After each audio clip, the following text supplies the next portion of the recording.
Okay, so we want to talk about horizontal and vertical lines, and what we want to do is discover why is it that this vertical line here is going to be x equals -4, and why is it that this horizontal line here would be denoted as y equals -6. Okay, that's our goal for today's video. Okay, let's say we have a Cartesian plane here, and we want to define this vertical line. So we have this vertical line sitting here. First of all, some observations about this line. One observation you can make about this line is that the slope of this line is undefined. The slope of this line is undefined. The reason for that is because it has no steepness. So let's say I wanted to actually calculate the slope here. The reason it's undefined is that if I were to grab 2 points, let's say I take 2 random points on this grid here. This point here would be the point 3 and 4, and this would be the point 3, -2. Now, if you went ahead and calculated the slope of this line, well, the slope of this line is going to be change in your y. So let's do 4 minus -2 over change in your x is 3 minus 3. You end up getting here 6 over 0. Well, you can't divide by 0. That's undefined. And the reason for that is because this line is perfectly vertical. So you can't assess its steepness. Steepness is a measure of some angle that the line is going on. This line could not be any steeper. It's infinitely steep. So in this case here, you can't measure its steepness. So the slope would said to be undefined. All right. So how do you write this here? Well, notice every single point I choose, no matter which point I choose, this will be the point 3, -5. I could pick this point here. This is the point 3, 1. This is the point 3, 3. I think you guys get the idea. This is the point 3, 6. No matter what you choose here, all these points, you're noticing here that you have the common characteristic that your x-coordinate is always equal to 3. So because of that, the equation of this line, this vertical line, would be x equals to 3. Right?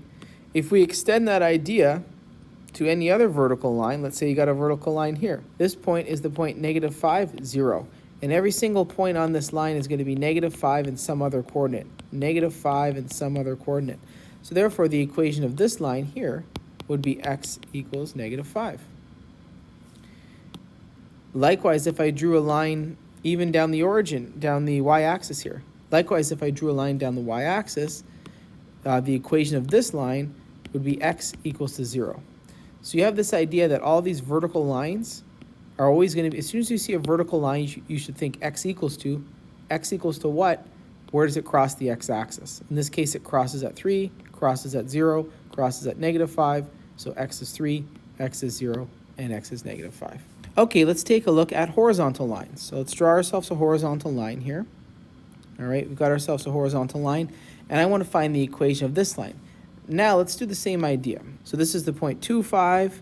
This would be the point -4, 5. This would be the point 7, 5, etc. If I go to calculate the slope of this line, well, let's say we pick 2 points here. Let's say I want to calculate the slope between these 2 lines here. Well, if I go to calculate the slope, you're going to get change in your y over change in your x. You're going to get 0 over 2, and you're going to get a slope of 0. Right? And again, that should make sense to you, right? This is a perfectly horizontal line. It has no steepness, and in which case the measure of steepness would be 0, which is your slope. So this line has a slope of 0. Well, what's the y-intercept here?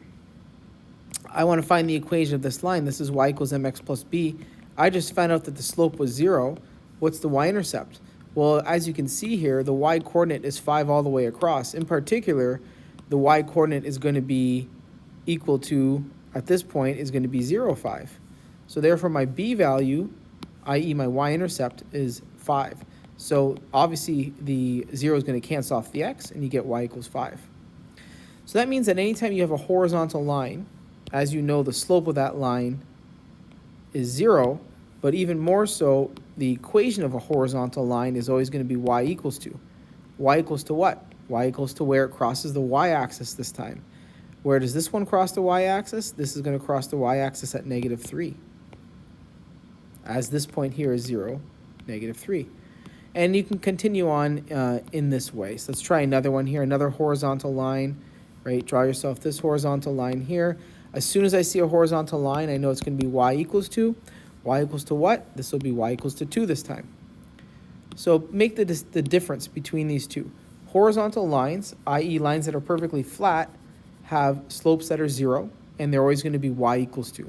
Y equals to 5, y equals to 0, y equals to 2 here. In comparison, we have our vertical lines. These have no slope. They have undefined slope. It's infinitely steep. You can't measure its steepness. As soon as you see vertical lines, these are going to be x equals 2. Well, x equals to what? X equals to where you cross the x-axis this time. This will cross at 3, this will cross at 0, this will cross at -5. Okay, this concludes the lesson on vertical and horizontal lines. Thank you.